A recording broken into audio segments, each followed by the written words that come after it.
अभी तक हमने पढ़ा भाषा विज्ञान किसे कहते हैं, भाषा किसे कहते हैं, भाषा विज्ञान किसका अध्ययन करता है और भाषा विज्ञान के अध्ययन की दिशाएं कौन कौन सी हैं। आज का पाठ है हमारा भाषा विज्ञान की शाखाएं। इसका मतलब है कि हम भाषा विज्ञान के अंतर्गत किस किसका अध्ययन करते हैं, मतलब कितने विभाग हैं इसके जिनके तहत हम भाषा विज्ञान का पूर्ण रूप से अध्ययन करते हैं। तो आइए हम लोग देखते हैं भाषा विज्ञान की शाखाएं कौन कौन सी हैं या भाषा विज्ञान के अध्ययन के विभाग कौन कौन से हैं। तो भाषा विज्ञान के अध्ययन के विभाग को दो प्रमुख भागों में बांटा गया है। एक तो है, ये देख रहे हैं आप, प्रधान विभाग है और दूसरा है गौण विभाग। प्रधान विभाग के अंतर्गत ये 4 भेद होते हैं, अर्थात इसके अंतर्गत हम वाक्य विज्ञान, रूप विज्ञान, शब्द विज्ञान, ध्वनि विज्ञान और अर्थ विज्ञान, इन 5 विभागों में हम भाषा विज्ञान को पढ़ते हैं। और अभी आप लोग खुद भी देख रहे हैं इस सत्र में आपको अलग अलग इकाइयों में वाक्य विज्ञान, शब्द विज्ञान और अर्थ विज्ञान या शायद ध्वनि विज्ञान, आप लोगों को पता होगा, अलग अलग शिक्षक आपको पढ़ा रहे हैं। और इसका जो दूसरा जो गौण विभाग होता है अध्ययन का, जिसके अंतर्गत हम पढ़ते हैं भाषा की उत्पत्ति के संबंध में, भाषाओं का वर्गीकरण किया जाता है, वो इसी के अंतर्गत हम पढ़ते हैं। भाषा भूगोल के बारे में हम पढ़ते हैं और भाषा काल क्रम विज्ञान के बारे में पढ़ते हैं। भाषा पर आधारित प्रागैतिहासिक खोजें कौन कौन सी कैसे हो सकती हैं, इसका अध्ययन भी इसी के अंतर्गत किया जाता है। लिपि का अध्ययन भी इसी के अंतर्गत किया जाता है और शेष कुछ और भी बिंदु हैं, विभाग हैं, जिसका अध्ययन भाषा विज्ञान के गौण विभाग के अंतर्गत किया जाता है। इन्हीं सब के बारे में आज के इस पाठ में हम लोग थोड़ा थोड़ा जानेंगे कि इसका अध्ययन हम कैसे करते हैं और कितना विस्तृत है भाषा विज्ञान का अध्ययन। तो आइए देखते हैं एक एक करके। सबसे पहले प्रधान विभाग के अंतर्गत हमने अभी बात की कि हम इसके अंतर्गत पढ़ते हैं वाक्य विज्ञान को। और जैसा कि पिछले पाठ में जब मैंने चर्चा की थी आप लोगों से कि भाषा विज्ञान के अध्ययन की दिशाएं कौन कौन सी हैं, तो वहां पर हमने ये बात की थी कि भाषा विज्ञान के अध्ययन की मुख्य रूप से ये 3 दिशाएं हैं, वर्णनात्मक, ऐतिहासिक और तुलनात्मक। और इन्हीं 3 दिशाओं के अंतर्गत वाक्य विज्ञान का भी अध्ययन भाषा विज्ञान में किया जाता है। अर्थात भाषा विज्ञान में वाक्य का वर्णनात्मक अध्ययन होता है, दूसरे तरीके से ऐतिहासिक अध्ययन होता है और तीसरे तरीके से तुलनात्मक अध्ययन होता है। कैसे होता है ये बहुत विस्तार से आप वाक्य की इकाई के अंतर्गत पढ़ेंगे, आपको जो टीचर्स पढ़ा रहे हैं वो पढ़ाएंगे। यहाँ पर सिर्फ इतना आप जान लें कि इन तीनों के अंतर्गत इसका अध्ययन कैसे किया जाता है। तो अब उदाहरण के लिए ले लीजिए, जैसे कि कोई एक वाक्य है हिंदी का, जैसे राम घर जाता है। तो राम घर जाता है ये जो एक वाक्य है, इसका जब हम विश्लेषण और वर्णन करेंगे, जैसे कि इसमें कर्ता है, कर्म है, क्रिया है, कर्ता का पुरुष, वचन, लिंग, कर्म अगर है उसमें तो कर्म का लिंग वचन, फिर जो कारकों का प्रयोग हुआ है अर्थात शब्द, उनके रूप, ये सब जो जो वर्णन होता है वाक्य के अंतर्गत, उसकी व्याकरणिक इकाइयां जो विस्तार से चर्चा जिनकी की जाती है विश्लेषणात्मक ढंग से, उसे आप समझ लें कि वो वर्णनात्मक तरीका है वाक्य का अध्ययन करने का। लेकिन वाक्य का अध्ययन करने का ऐतिहासिक तरीका भी हो सकता है, और वो ऐतिहासिक तरीका कैसे होगा? अब जैसे एक वाक्य है राम घर जाता है, राम घर जाता है का जो ये रूप है आज, क्या यही रूप पहले भी था आज के 1000 साल पहले?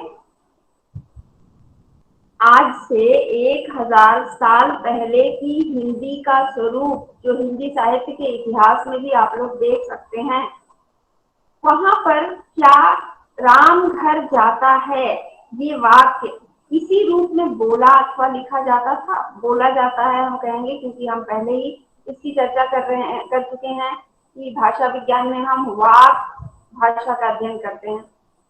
तो ये देखेंगे, तो जब हम उसका इतने सालों पुराना रूप देखेंगे और फिर आगे चलकर हम देखेंगे कि इस वाक्य में परिवर्तन आया है, इस तरह के वाक्यों की संरचना जो 1000 साल पहले थी, 500 साल पहले उसकी संरचना में अंतर आ गया। यानी जब 500 साल का समय गुजरा तो अंतर आ गया, फिर और 500 साल का समय गुजरा, यानी आज के समय में अगर हम देखें तो उसमें और अंतर आ गया।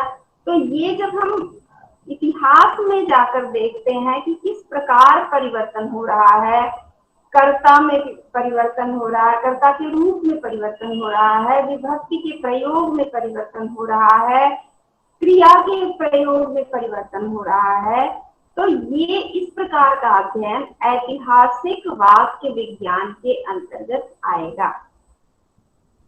और यही अध्ययन वापस हम यही वाक्य लेते हैं और इस वाक्य को हम अगर किसी अन्य भाषा से तुलना करके देखते हैं, अध्ययन करते हैं, तो वो तुलनात्मक वाक्य विज्ञान के अंतर्गत आ जाएगा। जैसे पहले भी मैं बता चुकी हूँ आप लोगों को, एक बार फिर से याद दिला रही हूँ कि हम जब भाषा विज्ञान का अध्ययन कर रहे होते हैं तो समझ लीजिए कि हम कोई हिंदी भाषा का ही अध्ययन नहीं कर रहे हैं, हम एक सामान्य रूप से भाषा विज्ञान का अध्ययन कर रहे हैं जिसमें किसी भी भाषा के उदाहरण दिए जा सकते हैं, और तभी तुलनात्मक वाक्य विज्ञान का अध्ययन किया जा सकेगा। जैसे राम घर जाता है, ये एक वाक्य है। अब हमारे हिंदी के वाक्य की जो संरचना है, हम देखेंगे कि क्या अंग्रेजी के वाक्य की संरचना भी वैसी ही होती है। अब जरा इसका अनुवाद कर लीजिए अंग्रेजी में। वाक्य है राम घर जाता है, इसका अनुवाद होगा राम गोज टू होम। तो राम गोज टू होम। अब आप देखिए राम घर जाता है, हिंदी का वाक्य देखिए, आप इसे तालिका बनाकर और अच्छी तरह से समझ सकते हैं। राम करता है, जाता है क्रिया है, घर कर्म है। तो हिंदी की वाक्य संरचना जब हम पढ़ते हैं, और ये एक सरल वाक्य मैं लेकर बता रही हूँ आपको, तो इसमें पहले कर्ता है, फिर कर्म है, फिर क्रिया है। राम कर्ता, घर कर्म, जाना क्रिया।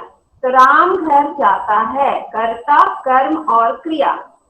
लेकिन अंग्रेजी का वाक्य देखिए, राम गोज टू होम। तो राम करता है, पहले है, लेकिन गोज आ गया अब यहाँ पर, यानी क्रिया अंग्रेजी में बीच में आ गई, होम यानी कि कर्म पीछे चला गया है। तो ये जब हम तुलना करते हैं दो भाषाओं की, तब हम देखते हैं कि दो भाषाओं की वाक्य संरचना में अंतर पाया जाता है। अब हिंदी और अंग्रेजी में तो अंतर पाया गया, अब आप यही तुलना किसी दूसरी भारतीय भाषा से करके देख लें, क्या उसमें भी अंतर पाया जाता है? तभी तो निष्कर्ष पर पहुंचेगा अध्ययन करता कि क्या उसमें भी अंतर पाया जा रहा है। अब जैसे गुजराती का वाक्य ले लें, हिंदी में है राम घर जाता है, गुजराती होगा इसका राम, आप लोग ज्यादा अच्छी तरह से बता पाएंगे, राम घेर जाए छे। तो राम घेर जाए छे गुजराती और हिंदी की वाक्य संरचना में कोई अंतर नहीं है। वहां पर भी कर्ता पहले है, फिर कर्म है, फिर क्रिया है। तो इस आधार पर कोई भी अध्ययन करता इस निष्कर्ष पर पहुंच सकता है कि हिंदी और गुजराती ये दो ऐसी भाषाएं हैं जो एक दूसरे के अत्यंत निकट हैं वाक्य संरचना की दृष्टि से, लेकिन अंग्रेजी इससे उतनी निकट नहीं है, दूर है। वहां पर अंग्रेजी की वाक्य संरचना में थोड़ा अंतर पाया जाता है हिंदी की वाक्य संरचना से। तो इस तरह का जहां पर अध्ययन किया जाता है उसे हम तुलनात्मक वाक्य विज्ञान के अंतर्गत अध्ययन किया जाना कहेंगे। तो इस प्रकार वाक्य विज्ञान का अध्ययन वर्णनात्मक, ऐतिहासिक, तुलनात्मक इन तीन तरीकों से, इन तीन दृष्टियों से किया जाता है। अगला प्रधान विभाग है भाषा विज्ञान के अध्ययन का रूप विज्ञान। अब ये रूप क्या होता है ये समझिए पहले आप। इसका अध्ययन भी इन तीनों दृष्टियों से किया जाता है। आप लोगों ने संज्ञा जान लिया है, आप लोगों ने लिंग जान लिया है, वचन जान लिया है, कारक, पुरुष इत्यादि जो इकाइयां हैं व्याकरण की, ये सब आपने समझ ली है। अब जैसे कोई भी एक वाक्य ले लीजिए, राम ने रोटी खाई, या कहें राम ने रोटियां खाई। अब देखिए इसमें स्पष्ट रूप से उदाहरण एक लिया है ताकि आपको वचन का रूप, संज्ञा का रूप पता चले। कोई भी शब्द जब वाक्य में जब तक वो प्रयुक्त नहीं हुआ है, अकेला है, तब तक वह शब्द है। लेकिन जब वह वाक्य में प्रयोग उसका हो जाता है, वाक्य में वह प्रयुक्त हो जाता है और उस पर संज्ञा के लिंग, वचन आदि का प्रभाव पड़ता है, तब वह पद बन जाता है, अर्थात उसके रूप में थोड़ा सा परिवर्तन आ गया है। तो कहेंगे ये कौन सा रूप है। अब देखिए राम ने, तो राम का रूप यहाँ पर कौन है, विभक्ति के अनुसार यह कर्ता का रूप है। रोटियां, अब रोटी भी संज्ञा है, रोटी का क्या रूप है यहाँ पर, रोटी बहुवचन है, रोटी का बहुवचन का रूप है।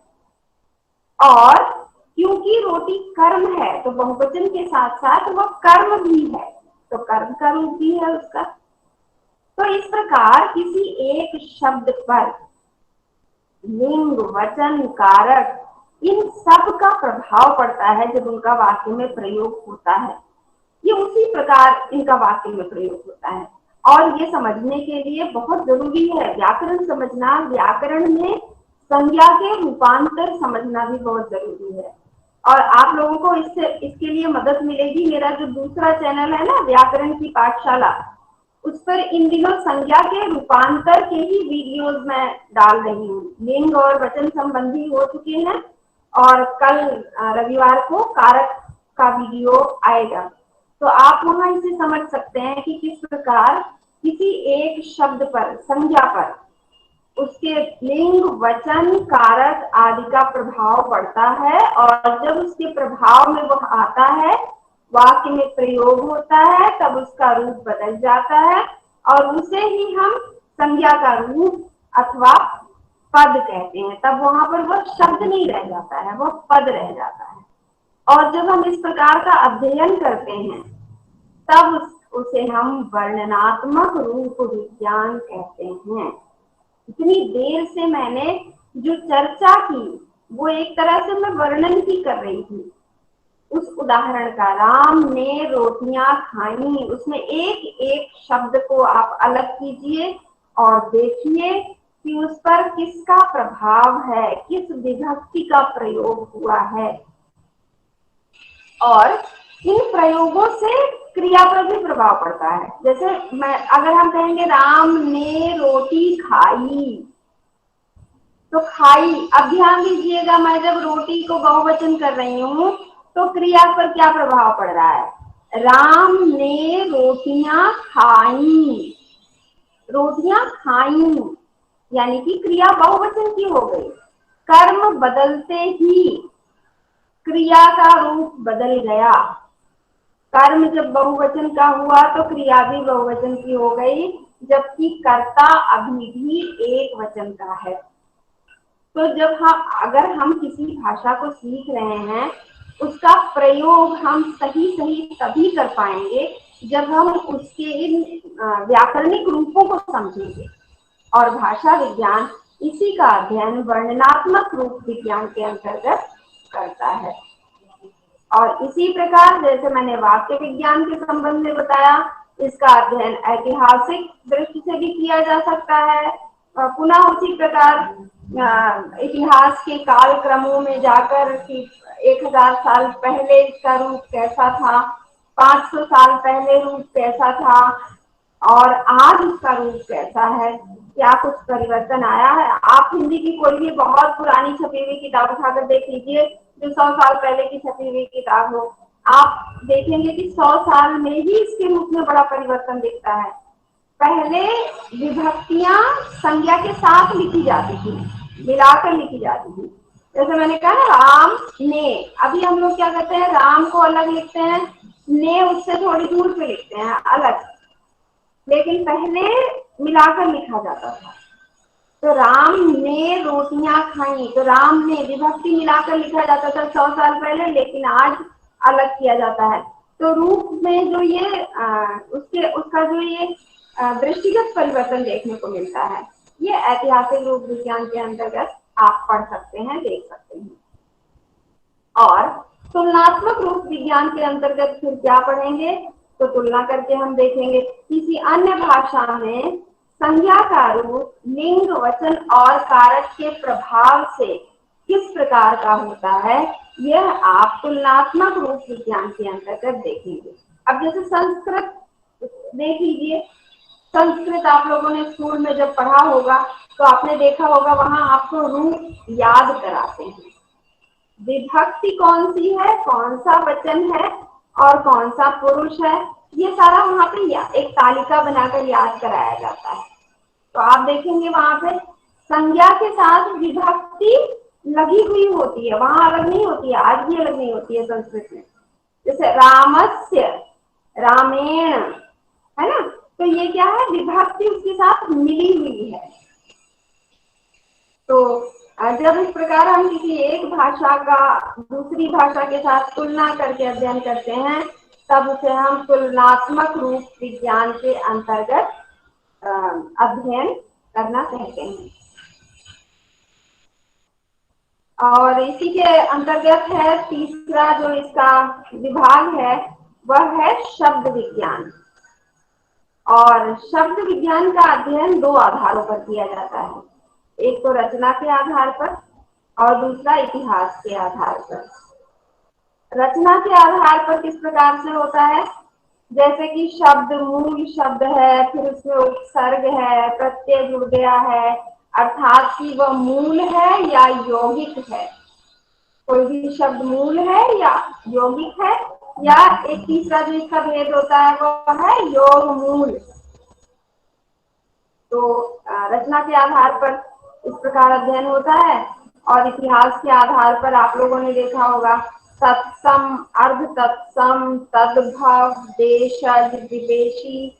तो ये जो इसका रूप है, तत्सम यानी संस्कृत का रूप, अर्ध तत्सम यानी संस्कृत के बाद का रूप, प्राकृत वाला जो रूप होता है वो अर्ध तत्सम है। फिर अपभ्रंश यानी आगे आकर हिंदी में उसका किस रूप में प्रयोग हो रहा है।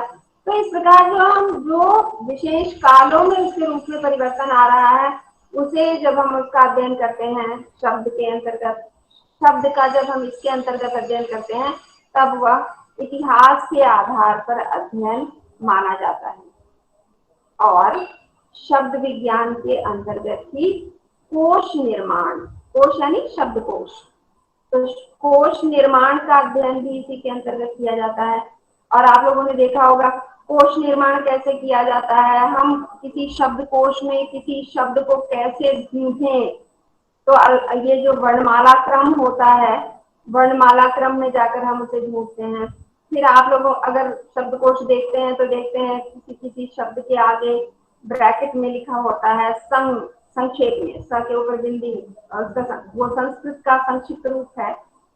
कहीं लिखा होता है पु या स्त्री, यानी वो पुल्लिंग है या स्त्रीलिंग है, इस तरह से विस्तार में भी दिया होता है ब्रैकेट में। और व्युत्पत्ति शास्त्र का अध्ययन भी शब्द विज्ञान के अंतर्गत ही किया जाता है। अब ये व्युत्पत्ति शास्त्र क्या है, बहुत महत्वपूर्ण चीज है।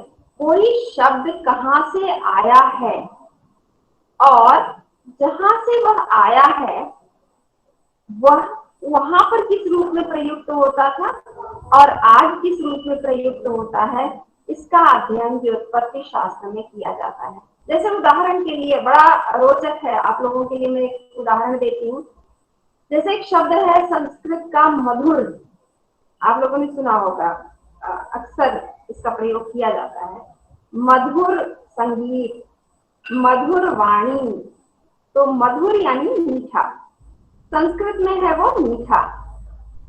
अब आगे चलकर जब आप शब्द की व्युत्पत्ति पढ़ेंगे और उसमें पढ़ेंगे कि मधुर आज विकसित होता हुआ माहुर हो गया, बोलियों में जब वो गया, अवधी भोजपुरी आदि बोलियों में, तो उसका रूप परिवर्तित हो गया और वही मधुर शब्द माहुर हो गया। क्यों हुआ माहुर? क्योंकि कुछ नियम लागू होते हैं। जैसे ध है तो ध महाप्राण ध्वनि है, महाप्राण ध्वनि का मतलब होता है उसके साथ ह जुड़ा है, यानी कि अधिक प्राण वायु की आवश्यकता होती है महाप्राण ध्वनियों के उच्चारण के लिए। तो जब ये जो मधुर शब्द है उसमें मधुर का जो द है, यानी द और ह के मिलने से ध बना है वो, तो जो द है वो कहीं से निकल गया और सिर्फ ह रह गया। और जब एक चीज कहीं से घटती है तो उसकी पूर्ति कर दी जाती है कुछ जुड़कर, तो मधुर का म जो कि ह्रस्व है वह बोलियों में जाकर दीर्घ हो गया, यानी माहुर, माँ आ दीर्घ हो गया। तो इस तरह से क्षति पूर्ति का नियम यहाँ पर लागू हुआ और शब्द बन गया माहुर। अब जब मधुर जो कि शब्द था उसका अर्थ था मीठा, आज भी जहां पर मधुर शब्द का प्रयोग होता है उसका अर्थ होता है मीठा, लेकिन जब वो माहुर बन गया तो उसका अर्थ हो गया जहर। माहुर का मतलब जहर होता है। अब आप देखिए शब्द का परिवर्तन तो हुआ ही, अर्थ का भी परिवर्तन हो गया। तो इस प्रकार एक एक शब्द को लेकर व्युत्पत्ति शास्त्र में उसकी उत्पत्ति कैसे हुई है इसका अध्ययन किया जाता है और यह बड़ा ही रोचक है। इसका अध्ययन शब्द विज्ञान के अंतर्गत किया जाता है। और अगला जो इसके अंतर्गत अध्ययन होता है वो है बोलने वाले का सांस्कृतिक इतिहास। कौन किस प्रकार की भाषा बोल रहा है, इससे उसका सांस्कृतिक इतिहास पता चलता है। और आप लोगों ने देखा होगा कई बार हम ऐसे ही बोलचाल में कहते हैं कि आप अच्छी भाषा का प्रयोग कीजिए, क्योंकि इससे आपके व्यक्तित्व का पता चलता है, आपकी संस्कृति का पता चलता है, किस परिवार से, किस परवरिश से आप आ रहे हैं, इसका पता चलता है।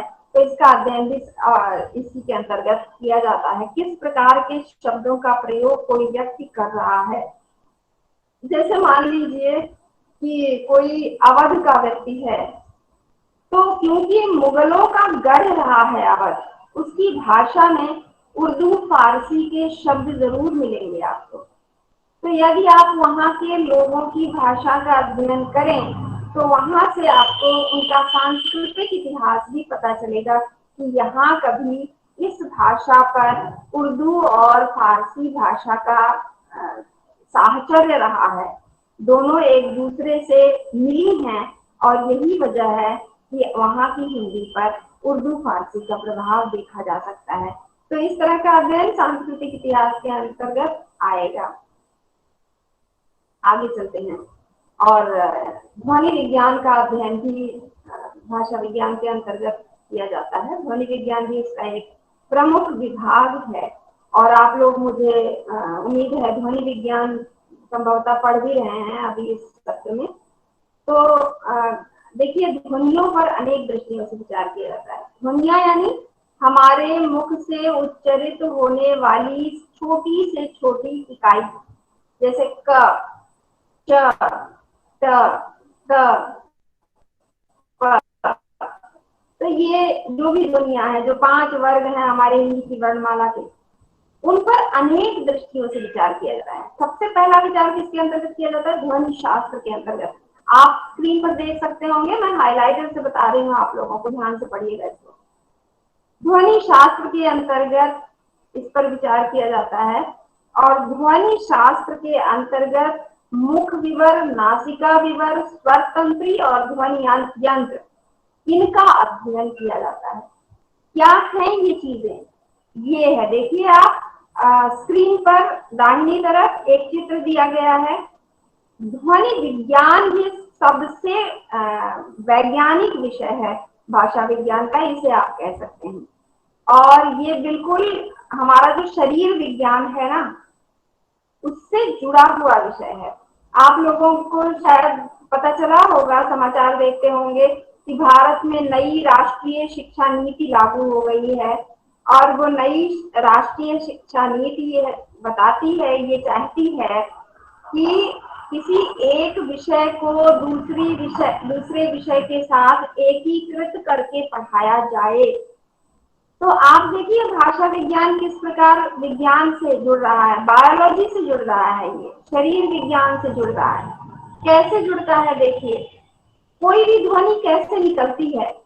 तो हमारे जो फेफड़े हैं ना, जो हम सांस लेते हैं, उन फेफड़ों से निकलने वाली हवा, निकलने वाली मैं और बोल रही हूँ, पिछली क्लास में भी मैंने इस पर थोड़ी सी बात की थी शायद, कि हमारी जो ध्वनियां हैं, ये सारी की सारी ध्वनियां उच्चरित होती हैं जो हमारी प्रश्वास होती है उससे। हम जो सांस लेते हैं उससे नहीं, बल्कि जो प्रश्वास छोड़ते हैं उससे ध्वनियां उच्चरित होती है।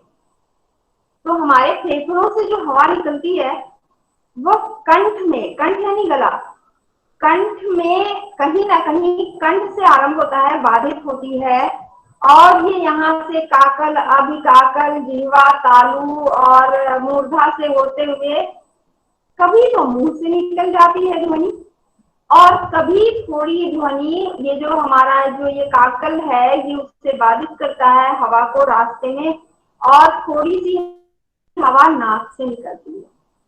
तो नाक से हवा निकलने का मतलब ध्वनि नाक से भी निकलती है। तो आप देखते होंगे जो हमारे हिंदी के जो 5 वर्ग हैं, क वर्ग, च वर्ग, ट वर्ग, त वर्ग और प वर्ग, उनका पंचम वर्ण नासिक्य है। तो ये जो रास्ते हैं, जो हवा निकलने के रास्ते हैं, ये जो आप हाइलाइटर पे ध्यान दीजिए, ये जो मुख से हवा निकल रही है, ये जो रास्ता है इसे मुख विवर कहते हैं, और ये जो रास्ता है इसे नासिका विवर कहते हैं। और ये जो हवा निकलती है और उसे कहीं ना कहीं किसी माध्यम से रोका जाता है, कभी काकल से, कभी अभिकाकल से, कभी हमारी जिह्वा राह रोकती है, तो उससे स्वरों में कंपन होता है, स्वर तंत्रियां हिलती हैं, हल्का सा कंपन होता है। ये जो कंपन है या जो घर्षण होता है, इसी वजह से ध्वनियां अलग होती हैं। जैसे क बोलने में जो ध्वनि निकल रही है, प बोलने में वही ध्वनि नहीं निकल रही है, और इसी कारण तो इन दोनों वर्णों में अंतर दिखता है, हमें सुनाई देता है हमें। तो ये जो कंपन होता है, ये स्वर तंत्रियों में कंपन होता है, स्वर तंत्रियां हैं जो, और इस सब को ध्वनि यंत्र कहते हैं, क्योंकि इन सब के माध्यम से ही ध्वनियों का उच्चारण होता है। और यहाँ पर देखिए चित्र में लिखा गया है हेडिंग में वाग यंत्र। वाग यंत्र, वाक, जिस भाषा का हम अध्ययन कर रहे हैं भाषा विज्ञान में, मैंने कहा था आपसे भाषा विज्ञान में हम वाक भाषा का अध्ययन करते हैं।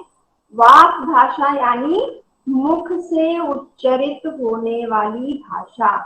तो ये जो पूरा चित्र आप देख पा रहे हैं, ये वही वाग यंत्र है जिनसे ध्वनियों के उच्चारण में मदद मिलती है, सहायता मिलती है।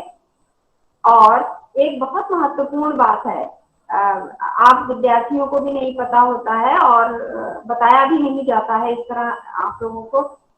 ये जो स्पीच थेरापिस्ट होते हैं, जिन्हें हम डॉक्टर कहते हैं, कभी किसी बच्चे को बोलने में तकलीफ होती है या कोई वर्ड वो नहीं बोल पाता है या वह तुतलाता है, तो वो स्पीच थेरापिस्ट के पास जाता है। वस्तुतः स्पीच थेरापिस्ट एक भाषा विज्ञान का व्यक्ति भी बन सकता है। स्पीच थेरापिस्ट अगर सर्जरी की आवश्यकता हुई तो वहां वो उसकी मदद ली जा सकती है, लेकिन भाषा विज्ञान के विद्यार्थी को ही यह पता होता है कि कौन सी ध्वनि ध्वनि यंत्र के किस अंग से, किस भाग से उच्चरित होती है। तो ये भाषा विज्ञान का व्यक्ति ही बता सकता है कि जो जिसे बोलने में परेशानी हो रही है उसे किस ध्वनि यंत्र के किस अवयव में तकलीफ है या कहाँ पे समस्या है, ये भाषा विज्ञान के विद्यार्थी बता सकते हैं। तो भाषा विज्ञान का जो विद्यार्थी है वो स्पीच थेरापिस्ट भी बन सकता है, बशर्ते कि वो बहुत अच्छी तरह से इस ध्वनि यंत्र का अध्ययन करे और ध्वनि विज्ञान का अध्ययन करे और ये सारी चीजें अच्छी तरह से जाने। तो इन सब का अध्ययन ध्वनि विज्ञान के अंतर्गत भाषा विज्ञान में किया जाता है। और इस ध्वनि विज्ञान के भी अध्ययन के दो रूप मिलते हैं, जैसे कि पहले अभी मैंने दूसरे वाक्य विज्ञान और रूप विज्ञान में मैंने बात की, ऐतिहासिक और तुलनात्मक, ये दो रूप मिलते हैं। और इसी के अंतर्गत ध्वनि विकास और नियम निर्धारण का अध्ययन भी होता है कि ध्वनियों का विकास कैसे हुआ। और आज भी आप देखें पिछली कक्षा में मैंने इस पर भी चर्चा की थी कि किस प्रकार संस्कृत से निकली हुई ध्वनियां ही आधुनिक भारतीय भाषाओं की अलग अलग बोलियों में अलग अलग रूप में विकसित हुई है। कहीं उनका उच्चारण कुछ थोड़ा अलग तरीके से होता है, जैसे मैंने ज्ञा का उदाहरण आप लोगों को दिया था, और कहीं अलग तरीके से होता है। तो ये विकास किस रूप में होता है इसका अध्ययन भी किया जाता है ध्वनि विज्ञान के अंतर्गत, और नियमों का निर्धारण किया जाता है जिसके अंतर्गत ये विकास होता है। और ध्वनि विज्ञान की इकाई में आप इन नियमों को भी पढ़ेंगे, जैसे एक सबसे बड़ा ही महत्वपूर्ण नियम है ग्रिम नियम, जिसका अध्ययन ध्वनि विज्ञान के अंतर्गत किया जाता है। और इसी के अंतर्गत आप ध्वनि ग्राम विज्ञान भी पढ़ेंगे। ध्वनि ग्राम विज्ञान यानी कि स्वनिम विज्ञान, इसे आजकल स्वनिम विज्ञान कहा जाता है, जो हिंदी के स्वन हैं। अब स्वन और ध्वनि इसे आप एक ही समझिए। तो उन स्वनों के कारण शब्द कैसे बदलते हैं, उनके अर्थ कैसे बदलते हैं, इसका अध्ययन भी इसके अंतर्गत किया जाता है। और जानकारी के लिए आप स्वनिम विज्ञान या हिंदी की स्वनिम ध्वनियां जो है, हिंदी के स्वनिम जो है, इन पर भी एक वीडियो है व्याकरण में, आप उसे मेरा देख सकते हैं अगर और जानकारी चाहिए, क्योंकि विस्तार से आपको ध्वनि विज्ञान की इकाई में यह सब पढ़ाया जाएगा। आगे चलते हैं हम। और अर्थ विज्ञान जो कि भाषा विज्ञान के अध्ययन का एक प्रमुख विज्ञान है, प्रमुख विभाग है, इसका अध्ययन भी वर्णनात्मक, ऐतिहासिक और तुलनात्मक इन तीन दृष्टियों से किया जाता है।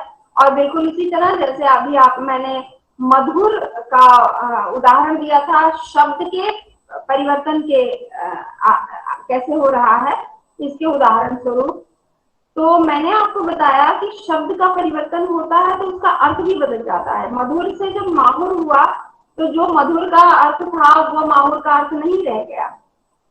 तो अर्थ का अध्ययन अर्थ विज्ञान के अंतर्गत करेंगे और शब्द का अध्ययन रूप विज्ञान के ऐतिहासिक अध्ययन के अंतर्गत हम करते हैं। भाषा विज्ञान की कुछ गौण शाखाएं हैं जिनका अध्ययन भी भाषा विज्ञान के अंतर्गत किया जाता है और इसमें सबसे पहले बात की जाती है भाषा की उत्पत्ति की। और बड़ा रोचक है ये जानना कि भाषा की उत्पत्ति का कोई भी सर्वमान्य सिद्धांत आज तक नहीं है। एक भी सिद्धांत ऐसा नहीं है जो सर्वमान्य हो, जिसमें कमियां नहीं निकाली गई हो, क्योंकि किसी को पता ही नहीं है कि भाषा की उत्पत्ति कैसे हुई होगी। अलग अलग सिद्धांत हैं। अब देखिए कुछ है कि भाषा किसी एक जगह उसकी उत्पत्ति हुई होगी और फिर वहां से विकसित होती हुई वो दुनिया के अलग अलग भागों में पहुंची होगी और विकास के इस क्रम में उसके रूप में भी अंतर आया होगा। और ये इसके उदाहरण कुछ मिलते हैं जिसे आप देख सकते हैं। जैसे मैं आपको एक उदाहरण देती हूँ। एक शब्द है, संस्कृत का शब्द है, वो तत्सम शब्द कहेंगे हम इसे। शब्द है भद्र। भद्र का क्या मतलब होता है? आपने देखा होगा जब कोई वक्तव्य देता है तो भद्र जनों, भद्र पुरुषों, इस तरह का संबोधन किया जाता है। अंग्रेजी में जिसे कहते हैं ना जेंटलमैन, बड़ा जो सौम्य है, सम्मानित है, वो भद्र है। संस्कृत का शब्द है। अब आप देखिए संस्कृत का यही शब्द है विकसित होते हुए फारसी में पहुंचा। और फारसी में एक शब्द आपने जरूर सुना होगा, है बद, जो एक उपसर्ग भी है ना, बदतमीज, बद दिमाग, है ना, बद उपसर्ग है, इसका अर्थ हो गया बुरा। अब आप देखिए एक ही शब्द है भद्र, जब दो अलग दिशाओं में वो गया विकसित होता हुआ, उसका रूप भी बदला, ब हो गया। और वो ब भी क्यों हुआ ये भी भाषा विज्ञान में आप पढ़ेंगे, क्योंकि भाषाओं समझ लीजिएगा, ध्वनियों के उच्चारण पर जलवायु का भी प्रभाव पड़ता है। जो अल्प प्राण ध्वनियां हैं और महाप्राण ध्वनियां हैं, तो जो बहुत ठंडे प्रदेशों के लोग होते हैं ना, वो महाप्राण ध्वनियों का उच्चारण ठीक से नहीं कर पाते हैं, क्योंकि वहां हवा की कमी होती है। आप पहाड़ों पर देख लीजिए, पहाड़ों पर जो लोग बोलते हैं कैसे उनको उतनी हवा नहीं मिलती है जितना महाप्राण ध्वनियों के उच्चारण के लिए जितने की आवश्यकता होती है। मैं इसके लिए एक उदाहरण देती हूँ। मेरी अपनी टीचर हैं, कश्मीर से हैं वो लोग कुछ शब्दों का, जैसे ना भाईजान, वो लोग अपने भाई को, बड़े भाई को भाईजान कहते हैं। कश्मीर उर्दू फारसी का प्रभाव है उनकी भाषा पर। तो भ नहीं बोल पाते, भाई नहीं बोल पाते, वो कहेंगे भाईजान, बा, यानी महाप्राणत्व हट गया भ का। जो महाप्राण ध्वनि है अब वो महाप्राण ध्वनि नहीं रही, अब वो अल्प प्राण हो गई है। तो क्योंकि आप देखिए फारस किधर है, ईरान किधर है, कश्मीर से थोड़ा और आगे जाइए आप, ईरान आपको मिल जाएगा। आप भूगोल, आप अपना मानचित्र देखिए विश्व का, भारत के और ऊपर कश्मीर से थोड़ा और आगे जाइए, ईरान है। ईरान की भाषा रही है फारसी, तो वहां पर भी उनको महाप्राण ध्वनियों के उच्चारण में संभवतः कठिनाई होती होगी। इसीलिए जो संस्कृत का भद्र है वो फारसी में बद हो गया और शब्द बदला, उसका अर्थ भी बदल गया। अब आप देखिए वो और आगे विकसित हुआ, तब क्या हुआ, वही बद और आगे पहुंचा और वो अंग्रेजी का शब्द बना बैड। उच्चारण भी बदल गया, शब्द भी बदल गया, लेकिन अर्थ उन्होंने कहां से लिया, ईरान से लिया, क्योंकि वो रास्ता है आगे बढ़ने का रास्ता। और ये सारी चीजें आप लोगों को ये पढ़ाया जाएगा। जो है ना भाषा, ये जो आर्य सिद्धांत है, आर्यों का के आक्रमण का सिद्धांत, ये हमारा अगर पाठ्यक्रम जैसे ही पूरा हो जाएगा, मैं खुद ही इसे आपको पढ़ा दूंगी। क्योंकि जब तक आप वो आर्यों के आक्रमण का सिद्धांत नहीं समझेंगे, हालांकि वो सिद्धांत भी आजकल उसे भी नकार दिया गया है, करीब 20 साल पहले ही उसे नकार दिया गया है, लेकिन समझने के लिए समझना जरूरी है। जो वह एक सिद्धांत है जिसमें कहा जाता है कि आर्यों का आगमन 2 चरणों में हुआ और किस प्रकार हुआ, तो फिर वहां से कैसे भाषा का विकास हुआ।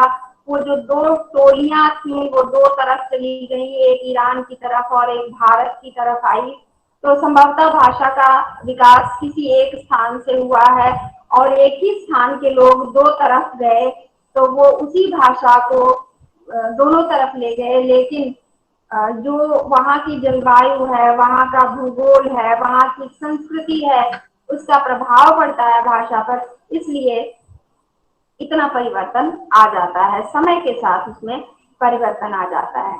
तो खैर, भाषा की उत्पत्ति का सिद्धांत, बहुत सारे सिद्धांत हैं जिसमें ये मानते हैं कि भाषा किसी एक जगह से उत्पन्न हुई है, फिर वहां से वो फैलते फैलते विकसित होते हुए लोगों के साथ किसी न किसी माध्यम से वो चारों तरफ गई और दूसरे किसी अन्य कारणों से कहें कि उसमें परिवर्तन आया और इसीलिए आज हम अलग अलग भाषा परिवार पाते हैं।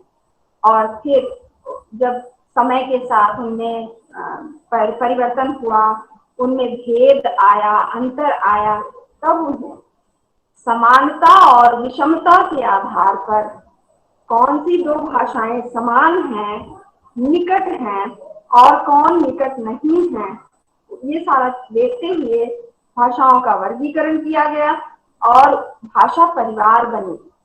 तो इन सब का अध्ययन भी भाषा विज्ञान की के अंतर्गत ही होता है, जिसे भाषा विज्ञान की गौड़ शाखाएं कहा जाता है। भाषाओं का वर्गीकरण, उनको अलग अलग परिवारों में बांटना। जैसे कि आप जो हिंदी पढ़ रहे हैं वो भारतीय परिवार की भाषा है, भारत यूरोप, अर्थात देखिए यहाँ पे भी बताया गया भारत और यूरोप की भाषाओं को एक परिवार का माना गया है, क्योंकि उनमें समानता देखी गई है। और अभी मैंने भी आपको एक उदाहरण दिया, देखा आपने कि किस प्रकार संस्कृत का ही शब्द है जिसका रूप बदल गया है, लेकिन वो अंग्रेजी में पाया जाता है। और ऐसे बहुत सारे शब्द हैं जो अंग्रेजी में पाए जाते हैं। और मैं सिर्फ अंग्रेजी की बात इसलिए भी कर रही हूँ क्योंकि मुझे सिर्फ अंग्रेजी ही पता है, मैं उसी भाषा को जानती हूँ। लेकिन यूरोप की भाषा का मतलब सिर्फ अंग्रेजी नहीं है, वहां पर फ्रेंच भी है, वहां पर जर्मन है, वहां पर स्वीडिश है, वहां पर और भी तमाम भाषाएं हैं। वहां के वहां की जो हर एक देश है छोटा छोटा, उन सब की अपनी अपनी भाषाएं हैं वहां की, तो वो सारी भाषाएं मिलाकर यूरोपीय भाषा होती है। तो भारत और यूरोप यहाँ की भाषाओं में एक निकटता पाई जाती है, इसलिए इन्हें एक परिवार में रखा गया है। इसी तरह से अन्य परिवारों का वर्गीकरण भी किया गया है, जिसका अध्ययन हम भाषा विज्ञान के अंतर्गत करते हैं। और फिर है भाषा भूगोल। अब आप देखिए, भाषा का संबंध इतिहास से है, भाषा का संबंध शरीर विज्ञान से है, बायोलॉजी से है, भाषा का संबंध भूगोल से भी है, क्योंकि मैंने भी कहा कि भूगोल का प्रभाव होता है, जलवायु का प्रभाव होता है। और यही कारण है कि जो भाषा की बोलियां होती हैं जो अलग अलग हो जाती हैं, जिसके लिए कहा गया है ना, कोस कोस पर पानी बदले 4 कोस पर बानी। तो ये 4 कोस पर बानी क्यों बदल रही है, इसका कुछ तो कारण होगा। तो ये कारण है कि भूगोल बदलता है और एक जगह का भूगोल दूसरी जगह से अलग होता है, तो उनके शब्द अलग होंगे, उनके अर्थ अलग होंगे, उनके भाव अलग होंगे, उनकी भाषा अलग होगी, थोड़ा बहुत तो अंतर पाया ही जाता है। तो इसका अध्ययन भी भाषा विज्ञान की गौड़ शाखा के अंतर्गत किया जाता है। इसके बाद भाषा काल क्रम विज्ञान का अध्ययन भी इसके अंतर्गत किया जाता है। भाषा कालक्रम विज्ञान क्या है? ये वही है जो ऐतिहासिक अध्ययन जिसकी मैंने बात की। एक काल में कुछ शब्दों का प्रयोग होता है, लेकिन दूसरे काल में उन शब्दों का प्रयोग नहीं होता है, तो उन शब्दों के माध्यम से हम भाषा का समय निर्धारित कर सकते हैं। कैसे कर सकते हैं? अब आप देखिए, आज का समय लीजिए। आज का समय जो आया है, इसमें कोरोना आ गया और इस कोरोना के कारण हम ऑनलाइन पढ़ाई कर रहे हैं। तो ये जो ऑनलाइन होना है, ये ऑनलाइन होने शब्द का प्रयोग हम आज की ही भाषा में करेंगे। आज के 1000 साल पहले की आप ले लीजिए, आप अपने चंद्रवरदाई की भाषा, आप ले लीजिए परमाल रासो की भाषा, आप ले लीजिए अमीर खुसरो की भाषा। आप देखें इसमें क्या वहां पर किसी ऑनलाइन शिक्षा की बात की जा रही है? नहीं की जा रही होगी। वहां इस प्रकार के शब्द नहीं मिलेंगे। तो इसलिए नहीं मिलेंगे क्योंकि ये चीजें नहीं थी। तो शब्दों के आधार पर, भाषा में किस प्रकार के शब्द पाए जा रहे हैं, उनके आधार पर भाषा का इतिहास जान सकते हैं कि कोई भी भाषा कितने समय से चली आ रही है, कितनी प्राचीन है या कितनी नवीन है, ये जाना जा सकता है। इसका अध्ययन भी भाषा विज्ञान के अंतर्गत किया जाता है। और भाषा पर आधारित प्रागैतिहासिक खोज भी की जाती है। प्रागैतिहासिक खोज का क्या मतलब है? प्राग इतिहास, प्राग इतिहास में जो कुछ लिखा गया है उसके पूर्व भी अवश्य कुछ रहा होगा, क्योंकि लिखा तो हो गया है जो लोगों ने जाना, लेकिन जो लोगों ने नहीं जाना है तब भी कुछ तो रहा होगा। उसका अध्ययन कहाँ से किया जा सकता है? उसका अध्ययन प्रागैतिहासिक खोज, भाषा के अध्ययन से। कुछ शब्द भाषा में ऐसे पाए जाते हैं जिनके आधार पर ये खोज हो सकती है। और ये मैं आपको इसका अध्ययन करने के लिए विशेष रूप से जो बोलियां हैं, जो लोक साहित्य हैं, जो लोक बोलियां हैं, उसका अध्ययन जब हम करते हैं, और ये विशेष रूप से मेरा अपना विषय है लोक साहित्य और लोक संस्कृति और लोक बोलियां, इसलिए मैं जानती हूँ, मेरा इस पर अध्ययन भी है कि किस प्रकार कुछ भाषा में कुछ ऐसा कुछ ऐसे शब्द पाए जाते हैं जिनमें हम वहाँ का इतिहास जान सकते हैं। जैसे मैं आप लोगों को एक उदाहरण देती हूँ। हम छत्तीसगढ़ी की एक लोकोक्ति है जिसमें है छ कोरी छ आगर। अब ये छ कोरी छ आगर क्या है? गुजरात में भी कोरी शब्द होता है, पता नहीं कोरी या कोरी कुछ कहते हैं। जब पतंगे खरीदने आप लोग जाते हैं तो 20 पतंगों का एक सेट होता है, उसे क्या कहते हैं? कोड़ी या कौड़ी। मुझे गुजराती का ठीक से उच्चारण नहीं शायद मैं कर पा रही हूँ। तो वो जो 20 नग चीजें होती हैं, 20 चीजें हैं, उसका एक जो सेट है, उसे ही छत्तीसगढ़ी में भी कोड़ी कहा जा रहा है। और वो किसके लिए? छ कोड़ी, यानी एक कोड़ी मतलब 20, 6 मतलब 20 छक्का 120, और 6 आगर, आगर मतलब अतिरिक्त 6 और 120 और 6 126। और ये कहा जाता है वहां पर वो एक ऐसा गांव है, सच में बड़ा ही पुरातात्विक खोजों के लिए एक महत्वपूर्ण स्थान है, वो एक जगह है वहां पर, और जहां पर कभी एक गांव में 126 तालाब पाए जाते थे। जल संरक्षण के महत्वपूर्ण स्रोत के रूप में तालाब थे वहां पर। और यह इतिहास आज भी वहां पर 80 से अधिक तालाब उस एक गांव में हैं।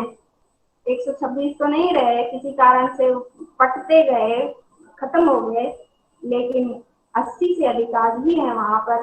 तो ये खोज, इस तरह का अध्ययन कैसे किया जाएगा? भाषा के आधार पर किया जाएगा। ये कहीं आपको लिखा हुआ नहीं मिलेगा इतिहास की पुस्तकों में। इसके लिए भाषा के शब्दों का विश्लेषण करना पड़ेगा, बड़े ध्यान से उनका बड़ा सूक्ष्म अध्ययन करना पड़ेगा, तब जाकर यह पता चलेगा। अब दूसरी बात भी, इसी लोकोक्ति को आप ले लीजिए, वहां पर भी कोरी शब्द का जो प्रयोग किया जा रहा है वो 20 चीजों के लिए, 20 नंग चीजों की एक इकाई है, वो गुजरात में भी किया जा रहा है। ये भी प्रकट करता है कि गुजराती और छत्तीसगढ़ी बोलियों का स्रोत कहीं ना कहीं एक है। तो ऐतिहासिक अध्ययन, बोलियों का जो ऐतिहासिक अध्ययन है, तुलनात्मक अध्ययन है, ये भी कर सकते हैं। तो ये सारी जो है ये भी भाषा विज्ञान के अध्ययन के विभाग है। जो उसके गौड़ शाखा के अंतर्गत आते हैं। और अगला महत्वपूर्ण बिंदु है लिपि, लेखन, जो कि बाद में आरंभ हुआ। पहले वाक ध्वनि थी, लेकिन बाद में लिपियों का आरंभ हुआ। और आज हम जानते हैं कि हमारी हिंदी जो है वो देवनागरी लिपि में लिखी जाती है। तो ये जो देवनागरी लिपि है, इसका विकास कहाँ से हुआ है, ये भी अध्ययन का विषय है भाषा विज्ञान की। तो कैसे ब्राह्मी लिपि से देवनागरी का विकास हुआ है, और ब्राह्मी देवनागरी तक आते आते कितना बदली है, उसके रूपों में कितना परिवर्तन आया है, उसकी ध्वनियों में क्या कहीं कमी आई है, या जो ध्वनि चिन्ह है वो जुड़े हैं, ये सारा भी अध्ययन भाषा विज्ञान के अंतर्गत लिपि में किया जाता है। आगे चलते हैं, देखिए और क्या क्या अध्ययन होता है भाषा विज्ञान के अंतर्गत। तो भाषा विज्ञान के अध्ययन के अन्य जो विभाग हैं वो हैं भाषा तथा उसके विविध रूप। भाषाओं के विविध रूप होते हैं, जैसे बोली, उपभाषा, सहभाषा, राजभाषा, राष्ट्रभाषा, कृत्रिम भाषा, विशिष्ट भाषा, गुप्त भाषा। इन सारे रूपों का अध्ययन भी भाषा विज्ञान के विभागों के अंतर्गत किया जाता है। और यह भी अध्ययन किया जाता है कि ये जो इतने सारे रूप बने हैं भाषा के, बोली, उपभाषा, सहभाषा, उपबोली, राजभाषा, राष्ट्रभाषा, और आजकल आप लोग एक शब्द सुनते होंगे मानक भाषा। ये सारे जो ये रूप बने, ये क्यों बने, कैसे बने, इनके बनने के पीछे क्या कारण थे, इनका अध्ययन भी भाषा विज्ञान के अंतर्गत किया जाता है। और भाषा की प्रकृति या विशेषताएं कह सकते हैं हम, तो भाषा की विशेषताओं का, उनकी प्रकृति का अध्ययन भी इसके अंतर्गत किया जाता है।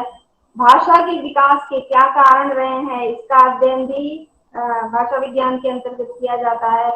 और उसके विकास में जो व्याघात उपस्थित होते हैं, जो परिवर्तन आए, क्यों आए, क्या बाधाएं आई, उनका अध्ययन भी इसी के अंतर्गत किया जाता है। भाषा विज्ञान का इतिहास या भाषा के अध्ययन का इतिहास। अब देखिए, अभी तक हम शब्दों का इतिहास, वाक्यों का इतिहास, रूपों का इतिहास, इन सब की बात कर रहे थे।